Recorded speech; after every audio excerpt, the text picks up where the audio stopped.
ఆందోళనకు దిగారు. 6 గ్యారెంటీలకు చట్టబద్ధత కల్పించాలని డిమాండ్ చేశారు. ప్లకార్డులతోటి బీఆర్ఎస్ ఎమ్మెల్యేలు ఎమ్మెల్సీలు నిరసన తెలుపుతున్నారు. ఇప్పుడు అలా చూద్దాం.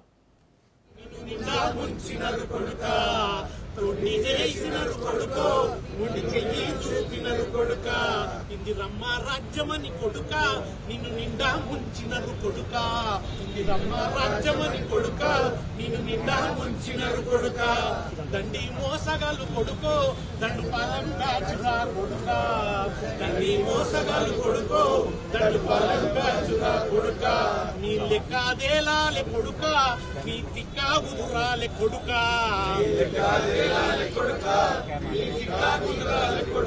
గులాబీ జెండా ఎగరాలే కొడుక తెలంగాణ మురవాలే కొడుక మన జెండా ఎగరాలే కొడుక తెలంగాణ మురవాలే కొడుక కేసీఆర్ గెలుపంటే కొడుక అది ప్రజల గెలుపంట కొడుక కేసీఆర్ గెలుపంటే కొడుక అది ప్రజల గెలుపంట కొడుక జై తెలంగాణ ఎదిరిద్దాం కాంగ్రెస్ ద్రోహాలను నిలదీద్దాం 6 గ్యారెంటీలపై ద్రోహం చేస్తున్న కాంగ్రెస్ కి బుద్ధి చెప్పుదాం 6 గ్యారెంటీలు అమలు చేయాలని సమర్థ కాంగ్రెస్ 6 గ్యారెంటీలు అమలు చేయాలని సమర్థ కాంగ్రెస్ 6 గ్యారెంటీ అమలు చేయాలని సమర్థ కాంగ్రెస్ మాట్లాడేయాలా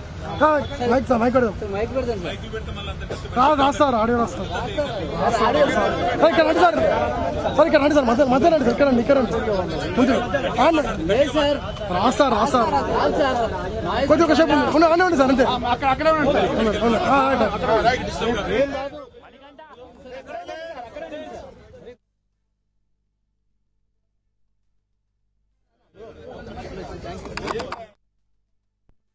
మణికంఠ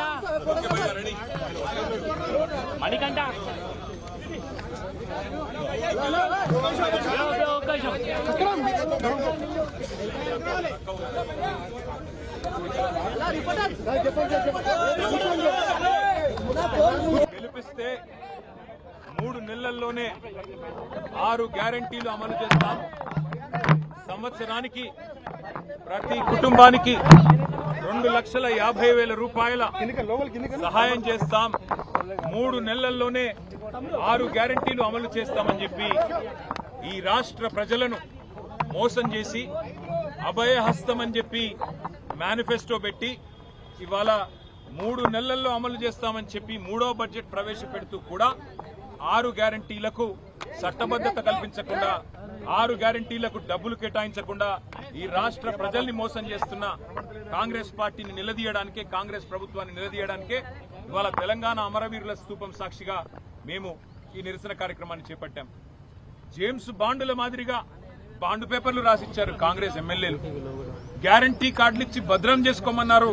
భద్రంగా పెట్టుకోండి, 100 రోజులు మీరు భద్రంగా పెట్టుకుంటే 101వ రోజు మా వాళ్ళు వస్తారు, వచ్చి మీకు ప్రతిదీ అమలు చేస్తారని చెప్పి ఆనాడు బొంకి నమ్మబలికి ఓట్లేయించుకొని ఓడ మీదున్నప్పుడు ఓడమల్లన్న, ఒడ్డుకెక్కినాక బోడమల్లన్న అన్నట్టు 3వ బడ్జెట్ లో కూడా గ్యారంటీ అన్న మాట లేకుండా, డిక్లరేషన్ అన్న మాట లేకుండా ఇవాళ ప్రతి వర్గాన్ని వంచిస్తున్నది కాంగ్రెస్ ప్రభుత్వం. బలహీన వర్గాలకు 1,00,000 కోట్ల బడ్జెట్ అన్నారు. ఇది 3వ బడ్జెట్.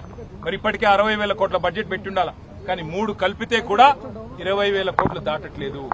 అందుకే ఈ రాష్ట్ర ప్రజల తరపున, ఈ రాష్ట్రంలోని 46 లక్షల మంది వృద్ధులు, వితంతువుల తరపున 4,000 పెన్షన్ ఎప్పుడు ఇస్తారు అని బడ్జెట్ లో ప్రభుత్వాన్ని అడుగుతాం. ఈ రాష్ట్రంలోని 1,88,00,000 మంది ఆడపిల్లలు ఎవరైతే 18 ఏళ్లు నిండిన వాళ్ళు ఉన్నారో 2,500 రూపాయలు మహాలక్ష్మి ఎప్పుడొస్తుందా అని ఎదురు చూస్తున్న వారు ఎవరైతున్నారో ఈ బడ్జెట్ లో కాంగ్రెస్ ప్రభుత్వం స్పందించకపోతే తప్పకుండా ఈ ప్రభుత్వాన్ని వదిలిపెట్టం, నిలదీస్తాం. అట్లాగే మరి రాష్ట్ర వ్యాప్తంగా 5 లక్షల మంది దివ్యాంగులు 6,000 పెన్షన్ కోసం ఎదురు చూస్తున్న వారు, వారి తరపున ప్రభుత్వాన్ని నిలదీస్తాం. ఇవి మాత్రమే కాదు, మీరు చెప్పిన 6 గ్యారంటీలు, 420 హామీలు, మీరు రాసిచ్చిన బాండ్ పేపర్లు ఇవాళ నీటి మీద రాతలైనాయి, నీటి మూటలైనాయి తప్ప ఏమీ కాదనే విషయాన్ని మళ్ళొక్కసారి నొక్కి చెబుతాం. శాసనసభ సమావేశాల్లో, శాసన మండలి సమావేశాల్లో, బడ్జెట్ లో ఇప్పటికే ప్రభుత్వాన్ని అడుగడుగున నిలదీస్తున్నాం. అడుగడుగున వారికి నిరసన చెప్తా ఉన్నాం. రాష్ట్ర ప్రజల తరపున రైతు భరోసా 15,000 అన్నారు, కానీ ఆ రైతు బంధు 3 సార్లు ఎగ్గొట్టారు. ఇవాళ రైతులు ఎదురు చూస్తా ఉన్నారు. ఉగాది దాటిపోయింది, మరి సంక్రాంతికి ఇవ్వాల్సిన రైతు బంధు ఉగాది వచ్చినా పడతలేదంటే మరి ఈ ప్రభుత్వం యొక్క చేతగానితనం, ఈ ప్రభుత్వం యొక్క వైఫల్యం ఎంత తీవ్రంగా ఉన్నదో అందరు చూస్తా ఉన్నారు. అట్లాగే 2 లక్షల ఉద్యోగాలని చెప్పి కేవలం 11,900 ఉద్యోగాలు ఇచ్చి ఇవాళ బొంకుతున్న ప్రభుత్వం, అబద్దాలు చెప్తున్న ప్రభుత్వాన్ని ఈ బడ్జెట్ లో మళ్లీ అడుగుతాం, నిలదీస్తాం. హామీలు నిలబెట్టుకోవాలని డిమాండ్ చేస్తాం. నిలబెట్టుకోకపోతే నిలదీస్తామని మళ్ళొకసారి చెప్తూ మీ అందరికీ ధన్యవాదాలు. Thank you. జై తెలంగాణ.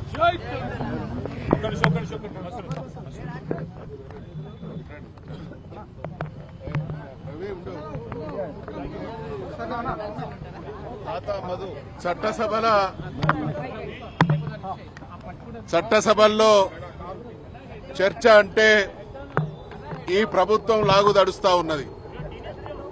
గడిచిన 4 రోజులుగా శాసనసభ, శాసన మండలి సమావేశాల తీరును చూస్తా ఉంటే ప్రభుత్వం ఎంత దుర్మార్గంగా, సమర్థంగా ప్రజలకు జవాబు చెప్పలేక, ప్రతిపక్షాలు సంధించేటువంటి, లేవనెత్తేటువంటి అంశాలకు జవాబుదారీతనం లేక పలాయనం చిత్తగించేటువంటి స్థితికి దిగజారింది.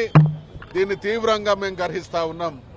ఈ మధ్య జరుగుతున్నటువంటి శాసనసభ, శాసన మండలి సమావేశాల్ని మీరందరూ కూడా గమనిస్తా ఉన్నారు.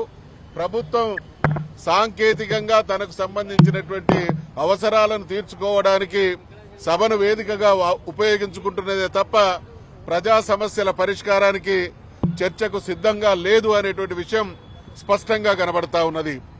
అత్యంత కీలకమైనటువంటి గవర్నర్ ప్రసంగం సందర్భంగా ముఖ్యమంత్రి గారు ప్రజల పక్షాన ప్రతిపక్షాలు సభలో లేవనెత్తేటువంటి అంశాలను నిశితంగా పరిశీలించి, గమనించి, పరిగణలోకి తీసుకొని దానికి జవాబు చెప్పాల్సినటువంటి బాధ్యత ఆయన మీద ఉంటే ఢిల్లీకి పలాయనం చిత్తగించి ఢిల్లీలో ఏదో రాచకార్యాలు ఒరగబెట్టినట్టుగా అక్కడ ఒక రోజంతా గడిపి చివరికి ఆగమేఘాల మీద శాసనసభకు వచ్చి 2.5 గంటల పాటు ఊకదంపుడు ఉపన్యాసం ఇచ్చి ఏ ఒక్క గౌరవ సభ్యుడు, ప్రధాన ప్రతిపక్షమైనటువంటి బీఆర్ఎస్ పార్టీ గౌరవ సభ్యులు లేవనెత్తినటువంటి అంశాలకు గాని, ఇతరత్రా పార్టీలకు సంబంధించినటువంటి సోదరులు లేవనెత్తినటువంటి అంశాలకు గాని ఏ ఒక్కదానికి కూడా క్లారిఫికేషన్ ఇవ్వలేదు అనంటే ఈ ప్రభుత్వం పాలనను ఎంత ఘోరంగా బుల్డోజ్ చేస్తున్నది అనడానికి నిదర్శనం.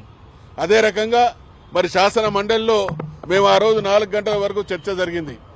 గవర్నమెంట్ తరఫున రిప్లై కోసం రాత్రి 10 గంటల వరకు 6 గంటల పాటు మేమందరం కూడా నిరీక్షించడం జరిగింది. వచ్చిన తర్వాత ముఖ్యమంత్రి గారు వస్తారనేటువంటి ప్రచారం జరిగింది. చివరికి శాసనసభ వ్యవహారాల మంత్రి గారు వచ్చి ఆయన ఓ గంటంబావు ఊకదంపుడు ఉపన్యాసం తప్ప మేము అడిగినటువంటి ఏ ఒక్క ప్రశ్నకు కూడా జవాబు ఇచ్చినటువంటి సందర్భం లేదు అనంటే చట్టసభలను నిజాయితీగా నడిపి ప్రజా విషయాలను చర్చించి వాళ్ళు ఇచ్చినటువంటి హామీలను నిలబెట్టుకోలేనటువంటి స్థితిలో పరాయణాన్నే వాళ్ళు మంత్రంగా అవలంబిస్తున్నట్టు ఈ చర్చల ద్వారా కనబడతా ఉన్నది. ఈ సందర్భంగా నాకు 4 విషయాలు అర్థమైతా ఉన్నది. ఈ ప్రభుత్వం నడుపుతున్నటువంటి తీరు, ఎగ్గొట్టడాలు, ఎదురుదాడులు చేయడాలు, తర్వాత ఏతులు తప్ప ఇంకేది కూడా తెలంగాణ భాషలో మీరందరూ కూడా అర్థం చేసుకుని ఉంటారు. ఎగ్గొట్టడాలు, ఎదురుదాడి చేయడాలు, అబద్దాలు చెప్పడాలు, దాన్నే మేము లోకల్ భాషలో ఏతులు అంటాం. అంటే ఇది చిన్న చిన్న చిన్న అదే రకంగా కోతలు, ఎగవేతలు,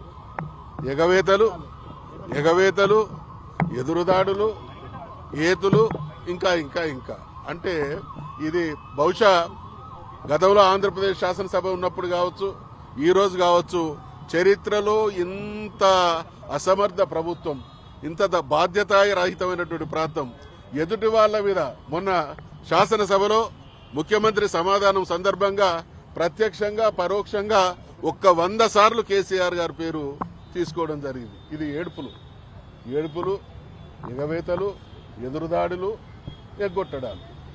దీనికి పరిమితం అయితే ఇది ప్రజలకు జవాబుదారు ప్రభుత్వం ఎట్లయితుంది? చాలా చాలా కర్కశంగా ప్రతిపక్షం అనేటువంటి వారి గొంతును ఏ రకంగా నొక్కాలి, ప్రజలకిచ్చినటువంటి హామీని ఏ రకంగా తప్పించుకోవాలనేటువంటి వాతావరణం కనబడతా ఉన్నది. ముఖ్యమంత్రి గారు మాట్లాడినటువంటి భాషలో చాలా ఆయన స్థాయి. బహుశా మీరందరూ కూడా పత్రికా రంగంలో సుదీర్ఘకాలం పాటు పనిచేస్తున్నటువంటి మహానుభావులు, అనుభవజ్ఞులు ఉన్నారు. చట్టసభల్లో ఒక ముఖ్యమంత్రి స్థాయి హోదాలో ఉన్నటువంటి వ్యక్తి ఈ రకంగా మాట్లాడినటువంటి ప్రవర్తించినటువంటి దృష్టాంతం లేదు. తెలంగాణ రాష్ట్రాన్ని సాధించుకున్న తర్వాత గౌరవ ముఖ్యమంత్రి ఆనాటి కేసీఆర్ గారు ఒక ఆదర్శప్రాయమైనటువంటి ముఖ్యమంత్రి స్థాయి అంటే ఏంటి, ముఖ్యమంత్రి పని విధానం అంటే ఏంటి, ముఖ్యమంత్రి గారి బాధ్యత అంటే ఏంటి అనే దాన్ని దృష్టిలో పెట్టుకుని అద్భుతమైనటువంటి పాలన అందించి కాంగ్రెస్ కు ఆ అవకాశం వస్తే దాని స్థాయిని అనేక రకాలుగా దిగజారుస్తున్నారు. కాబట్టి ఈ వైఖరిని ఖండిస్తా ఉన్నాం. ఖచ్చితంగా ప్రజాక్షేత్రంలో శాసనసభలో ప్రజల గొంతు, ప్రజల సమస్యల పరిష్కారం విషయంలో ప్రతిపక్షాల గొంతు, ప్రజలకు అన్యాయం చేసేటువంటి ఈ వైఖరిని తీవ్రంగా గర్హిస్తా ఉన్నాం. ప్రజాక్షేత్రంలో నిరంతరం కాంగ్రెస్ పార్టీ దుర్మార్గాన్ని చీల్చి చెండాడమే ప్రజల పక్షాన ప్రతిపక్షంగా మా బాధ్యత అనేటువంటి విషయాన్ని తెలియజేస్తా ఉన్నాం. ప్రభుత్వాన్ని హెచ్చరిస్తా ఉన్నాం. జై తెలంగాణ.